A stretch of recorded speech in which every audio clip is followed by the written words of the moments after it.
ખેડા જિલ્લામાં મોડી રાત્રે ધોધમાર વરસાદના અહેવાલ છે। ભારે પવન સાથે અહીંયા વરસાદ ખાબક્યો। ભલાડા, સાયલા, વસઈ સહિતના ગામડાઓમાં ભારે વરસાદને પગલે પાણી ભરાઈ ગયા। વીજળીના કડાકા ભડાકા સાથે અહીંયા ધોધમાર વરસાદ તૂટી પડ્યો। માતર તાલુકાના ગામડાઓમાં પણ ધોધમાર વરસાદ। માતર, ત્રાજ, લીંબાસી, શેખુપુરમાં ધોધમાર વરસાદ તૂટી પડ્યો। તો ખેડા જિલ્લાના લગભગ મોટાભાગના વિસ્તારોમાં વરસાદ છે। ખાસ માતર તાલુકામાં ધોધમાર વરસાદ જોવા મળ્યો। ખેડા શહેરમાં પણ ધોધમાર વરસાદ। માતર, ત્રાજ, લીંબાસી, શેખુપુરમાં પણ ધોધમાર વરસાદ પડ્યો।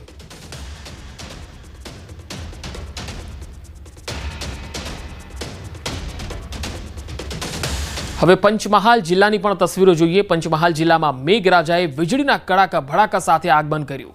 આજે વહેલી સવારથી જ ઘોગંબાના પૂર્વ વિસ્તારોમાં વરસાદી માહોલ જોવા મળ્યો છે।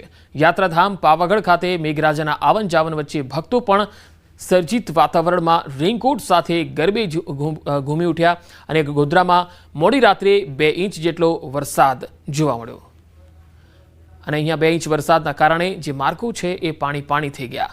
ઘોગંબાના પૂર્વ વિસ્તારોમાં વહેલી સવારથી જ વરસાદી માહોલ। પંચમહાલના ગોધરામાં પણ સવારે જ વરસાદ તૂટી પડ્યો હતો। પંચમહાલના અન્ય તાલુકાઓમાં પણ વરસાદી માહોલ છે।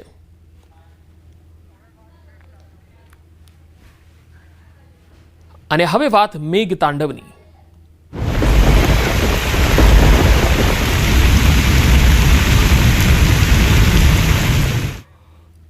રાજસ્થાનના બુંદી જિલ્લામાં સતત ભારે વરસાદને કારણે નદી નાળા છલકાઈ રહ્યા છે। બુંદી જિલ્લાની લાંબી મેજ નદીમાં પાણીનો સતત પ્રવાહ ચાલુ રહેવાથી મેજ નદીમાં પૂર આવ્યું। બુંદીના ખટકડમાં મેજ નદીના પુલ પર લગભગ 5 થી 6 ફૂટ પાણી આવવાના કારણે ખૂબ જ ઝડપથી આ પાણી વહી રહ્યું છે, જેથી બુંદી લાખેરી રાજ્ય ધોરીમાર્ગ 29 અને બુંદી ખટકડ નૈનવા ખોટા ખટકડ નૈનવા રોડ રાજ્ય ધોરીમાર્ગ 34 અવરોધિત થયો છે। બંને બાજુ વાહનોની લાંબી કતારો છે।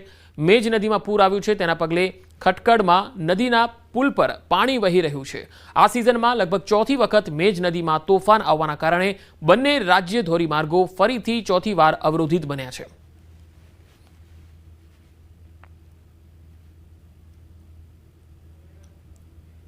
હવે રાજસ્થાનના બુંદીના હિંડોલીથી આવી રહી છે આ તસવીર। સતત વરસાદને કારણે સથુર ગામમાં પૂર જેવી સ્થિતિનું નિર્માણ થયું છે। બુંદીના સથુર ગામમાં પૂર જેવી સ્થિતિ વચ્ચે ગ્રામજનોએ જેસીબીની મદદથી અન્ય લોકોને બચાવ્યા અને સુરક્ષિત રીતે બહાર કાઢ્યા। ડ્રોનથી લેવામાં આવેલ આ વિડીયોમાં સ્પષ્ટપણે જોઈ શકાય છે કે ગામમાં કેવી રીતે પાણી ભરાયેલા છે, લોકો કેવી રીતે કેવી હાલતમાં હશે।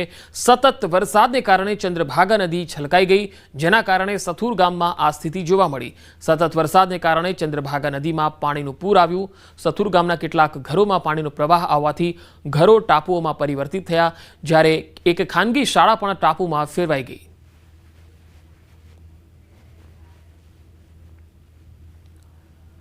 તો રાજસ્થાનમાં વરસાદ બાદ બુંદી શહેરના રસ્તાઓ પર પાણી જોવા મળ્યું। બુંદી શહેરના નવલસાગર તળાવમાંથી પાણી કાઢી નાખ્યા બાદ તિલક ચોકથી બુંદીના મીરા ગેટ સુધીના લગભગ 2 કિલોમીટરના વિસ્તારમાં પાણી ભરાયા। રસ્તા પર પાણીનો પ્રવાહ એટલો બધો વહી રહ્યો છે કે નગદી બજાર, તિલકી ચોક, થાથેરા બજારમાં લગભગ 4 ફૂટ પાણી ભરાયા, જેના કારણે લોકોની અવરજવર સંપૂર્ણપણે ખોરવાઈ ગઈ। રસ્તા પર પાણીનો ભરાવો એટલો બધો છે કે લોકો તેમાં આવવાની હિંમત પણ નથી કરી રહ્યા। બુંદીના લોકો પાણીના આ ઝડપથી વહેતા પૂરથી પરેશાન છે।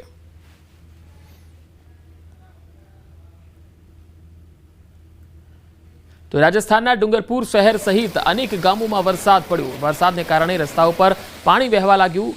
ઘણી ખાલી જગ્યાઓ અને ખાડાઓ પાણીથી ભરાઈ ગયા, જેના કારણે લોકો અને વાહન માલિકોને અવરજવરમાં મુશ્કેલી પડી।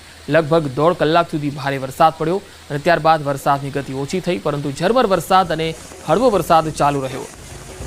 જલઝૂલણી એકાદશી પર શહેરમાં વરસાદ વચ્ચે રામ રેવડિયા કાઢવામાં આવ્યા હતા।